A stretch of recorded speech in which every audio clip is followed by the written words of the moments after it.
गुड्डी नाम की एक बहुत ही शैतान बकरी थी। उसे मैं करने के अलावा और कुछ आता ही नहीं था। हर किसी को अपनी आवाज से हमेशा परेशान करना उसकी बहुत बुरी आदत बन चुकी थी।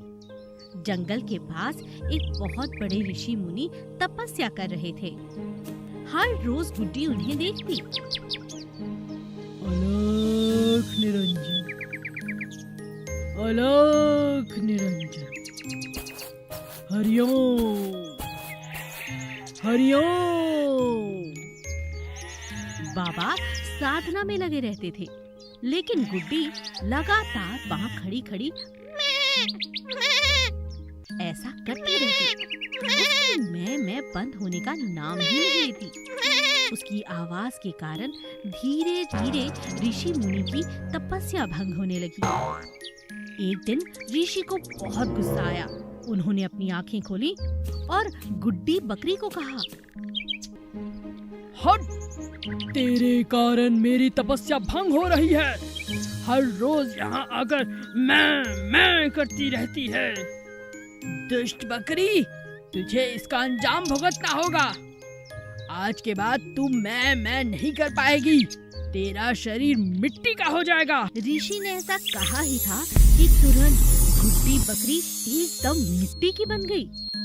अब ना तो वो बोल सकती थी और ना ही कोई बात कर सकती थी, लेकिन वो बहुत रोने लगी और उसकी आंखों से आंसू बहने लगे। मुझसे क्या गलती हो गई? ऋषि मुनि ने मुझे मिट्टी का बना दिया। अब मैं क्या करूं? मेरी आवाज सुनने वाला कोई नहीं। भगवान मेरी मदद करो। ऋषि मुनि फिर से अपनी तपस्या में लग गए।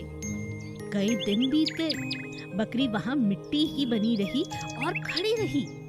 अचानक एक दिन तेज तूफान आया और बारिश होने लगी। तेज बारिश के कारण मिट्टी की बकरी धीरे धीरे बहने लगी। कोई बचाओ, बचाओ, आज तो मेरी मौत निश्चित है। कोई है? लेकिन बकरी की आवाज बिल्कुल भी किसी को नहीं सुनाई दे रही थी। मगर अचानक ऋषि मुनि के मन में उस बकरी के लिए दया आ जाती है। वो आंखें खोलते हैं और अपना श्राप वापस ले लेते हैं। बकरी अपने असली रूप में आ जाती है और उनसे माफी मांगती है। आप धन्य हैं ऋषि मुनि। आज के बाद मैं बिल्कुल भी शोर नहीं करूंगी। रहूंगी तो आपके आसपास, आपकी सेवा करूंगी, लेकिन आपको बिल्कुल परेशान नहीं करूंगी। आपने मुझे जीवन दान दिया है। मुझे मेरी गलती के लिए क्षमा करें। ऋषि मुनि गुड्डी बकरी को आशीर्वाद देते हैं और कहते हैं, जा, तुझे माफ किया, मगर याद रखना, कभी किसी की भक्ति में कोई बाधा ना बने। इस बात का ख्याल रखना। आज से तुम्हारा परम धर्म होना चाहिए। मैं समझ गई ऋषि जी, ऐसा ही होगा। मयूर नाम का एक बहुत ही खूबसूरत मोर जंगल के पास रहा करता था। उसके 2 अंडे हुए, जिन्हें देख देखकर वो बहुत खुश होता था। एक दिन वो अपने अंडों से बातें कर रहा था कि अचानक तेज बारिश आ गई। मोर खुशी के मारे झूमने लगा, नाचने लगा। आहा, कितना खूबसूरत मौसम हो गया है। देखो मेरे प्यारे अंडों, मौसम इतना सुहाना है। मोर जोर जोर से नाचने लगा, बारिश का आनंद लेने लगा। वो खुशी में इस तरह से झूम रहा था कि मानो उसकी खुशी का कोई ठिकाना ही ना हो। अचानक एक बहुत बड़े पत्थर से उसका पैर टकराया और वो घायल हो गया। आह, आह, मेरा पैर, मेरा पैर! इतना बड़ा पत्थर, ये यहाँ किसने रखा? मेरे पैर पर इतना बड़ा घाव! ओह भगवान, बहुत दर्द हो रहा है और ये बारिश भी रुकने का नाम नहीं ले रही। क्या करूं? मोर अभी तकलीफ से कराह ही रहा था कि अचानक सामने से हाथी ने उसे कराहते हुए सुना और उसके पास आया। तभी अचानक बारिश भी बंद हो गई। हाथी ने कहा, अरे मोर, तुम्हें क्या हुआ? इस तरह से घायल हो? तुम्हारा तो बहुत खून बह गया है। आओ, मैं तुम्हें दवा लगा देता हूँ। हाँ ठीक है, चलो। लेकिन जैसे ही मोर ने खड़े होने की कोशिश की, वो फिर से धड़ाम से गिर गया। ओह नहीं, नहीं हाथी भाई, उठना बहुत मुश्किल है। मुझे तो अपने अंडों की फिक्र हो रही है। नाचते नाचते मैं बहुत दूर आ गया हूँ। मेरे दोनों अंडे अकेले होंगे। तूफान का मौसम है, कहीं उन्हें कुछ हो ना जाए। मुझे बहुत चिंता हो रही है। मयूर मोर, तुम चिंता मत करो, कोई उपाय जरूर निकालते हैं। हाथी बहुत सोचता है और बहुत सोचने के बाद अपनी सूंड से मयूर मोर को अपनी पीठ पर बिठाकर उसके घर तक ले आता है। दोनों अंडे बिल्कुल सुरक्षित थे। ओह, शुक्रिया शुक्रिया हाथी भाई, आज इस मुसीबत की घड़ी में तुम मेरे बहुत काम आए हो। मेरे अंडे अकेले रह जाते और इसी बात का मौका उठाकर जरूर कोई जंगली जानवर मेरे अंडों को खा जाता। अब तुम यहीं ठहरो, अभी तुम्हारे लिए जड़ी बूटी लाता हूँ। उसे लगाने से सुबह तक तुम्हारा पैर एकदम सही हो जाएगा। आगे आगे तुम्हें अपने अंडों का ख्याल रखना है। जब बच्चे आएंगे तो उनकी भी तो खातिर करनी है ना, और मैं हूँ ना उनका मामा, उनको सुरक्षा देने के लिए। तुम यहीं ठहरो, मैं अभी आया। हाथी जल्दी से जाकर जड़ी बूटी लाता है और मोर के पैर पर लगा देता है। मोर उसका शुक्रिया अदा करता है और अपने अंडों को बड़े प्यार दुलार से अपनी बाहों में लेकर वहीं सो जाता है। हमें मुसीबत में हमेशा सबकी मदद करनी चाहिए। कोविड महामारी फैली हुई थी। एक चेक पोस्ट के पास एक पुलिस वाला सभी गाड़ियों को चेक कर रहा था कि सबने मास्क लगाया हुआ है या नहीं, सभी ने हाथ सैनिटाइज किए भी हैं या नहीं। यह जांच करते हुए हर गाड़ी को आगे शहर की तरफ जाने दिया जा रहा था। हवलदार के हाथ में एक बड़ी सी डंडी थी और मुंह पर मास्क लगा हुआ था। वो हर गाड़ी में सवार ड्राइवर को समझा रहे थे कि हमें मास्क लगाना कितना जरूरी है। यह सब देख रहा था, वहीं चेक पोस्ट पे एक बड़े से पीपल के पेड़ पर बैठा हुआ बंदर मामा। उसे यह सब देखकर बहुत हैरानी हो रही थी कि मास्क जैसी कोई अलग सी चीज हर किसी ने क्यों पहनी हुई है। ये मुंह क्यों ढका हुआ है? बात क्या है? जहाँ भी जाता हूँ ये इंसानों ने मुंह पर पट्टी लगा रखी है। ऐसी क्या बात हो गई? रंग बिरंगी पट्टियाँ, लाल, काली, सफेद, रंग बिरंगी फूलों वाली।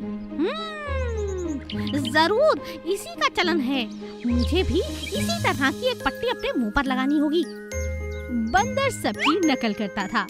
जैसा जैसा पुलिस वाला करता वैसा वैसा वो पेड़ पर बैठा बैठा करता।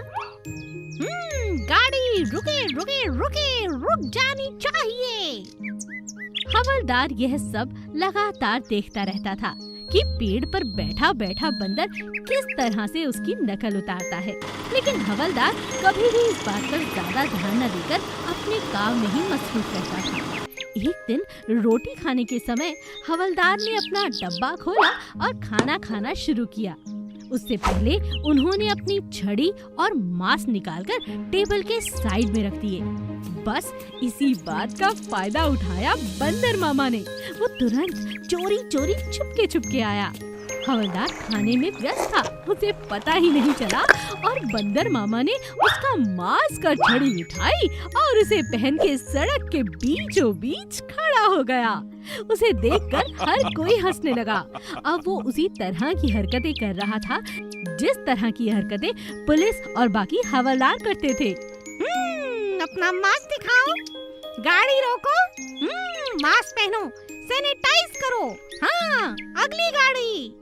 सड़क पे खड़ा हुआ बंदर गोल गोल घूमने लगा, ऊपर नीचे फुदकने लगा और उसके ये करतब देखकर वहाँ से गुजर रहा हर गाड़ी वाला और हर व्यक्ति जोर जोर से हंसने लगा। लगता है इन सबको बहुत मजा आ रहा है। ये मुंह पर पट्टी लगाकर तो मैं और भी खूबसूरत लग रहा हूँ। बंदर बहुत खुश था। अब वो बिल्कुल पुलिस वाला लग रहा था।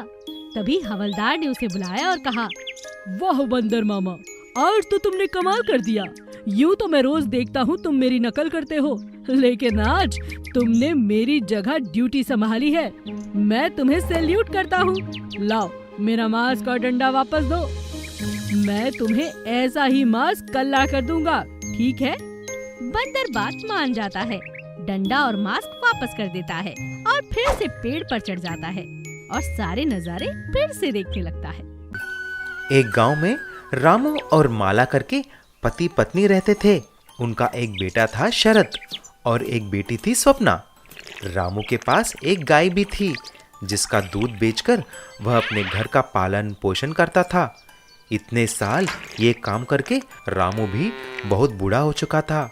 रामू एक दिन सबको बुलाकर ऐसा कहा, अब मुझसे ये काम नहीं होगा बेटा, मैं बहुत कमजोर हो चुका हूँ।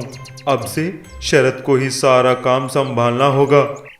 जी पिताजी, आप बिल्कुल फिक्र मत कीजिए, मैं सब कुछ संभाल लूंगा। लेकिन शरद को गाय का देखभाल करना और दूध निकालना तो नहीं आता, इसीलिए वह अपने माँ के पास गया और कहा, माँ, मुझे पता नहीं चल रहा है कि कैसे ये सब काम मैं अकेले करूं। मुझे तो कुछ भी पता नहीं चल रहा है। तभी ये सब बातें सुन रही उसकी बहन स्वप्ना बोली, भैया तुम फिक्र मत करो, मैं तुम्हारे साथ रहूंगी। मैं कुछ न कुछ करूंगी, बस तुम मेरे बात में हाँ मिलाते जाओ। उसी दिन एक आदमी दूध के लिए उनके घर आया। अरे शरद बेटा, मुझे कुछ दूध चाहिए। मेरा बेटा बहुत बीमार है। इस गांव में आपके यहाँ ही सबसे अच्छे दूध मिलते हैं ना, इसीलिए आप मुझे 1 लीटर दूध देना। जब शरद और स्वप्ना दूध के लिए गाय के पास जाकर दूध निकाला, तभी गाय सिर्फ आधा लीटर ही दूध देती है।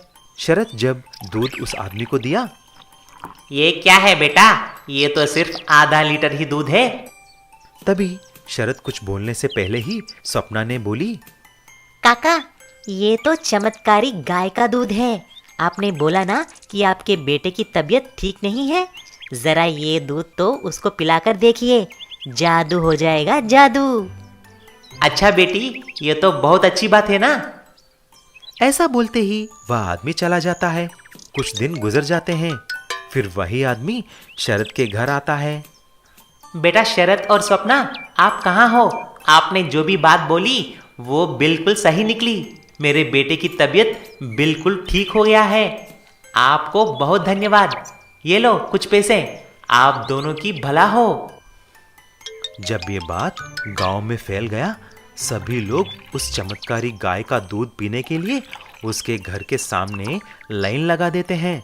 अचानक उस चमत्कारी गाय का दूध फेमस हो जाती है और उनका सेल्स बढ़ जाते हैं। लेकिन शरद को ये बात समझ में नहीं आया और स्वप्ना से पूछा, लेकिन स्वप्ना, आखिर बात क्या है? ये सब कैसे हो गया? भैया कुछ नहीं, मैंने कहीं पढ़ा है कि जड़ी बूटियाँ और कुछ ऑर्गेनिक दाना खाने से दूध की विशिष्टता बढ़ जाती है। बस मैंने ऐसा ही ऑर्गेनिक दाना और जड़ी बूटियाँ गाय को खिलाई और हमारी दूध चमत्कारी गाय का दूध बन गया है। है ना सही बात? उस दिन से चमत्कारी दूध बेचकर शरद और स्वप्ना, रामू और माला भी खुशी खुशी रहने लगे।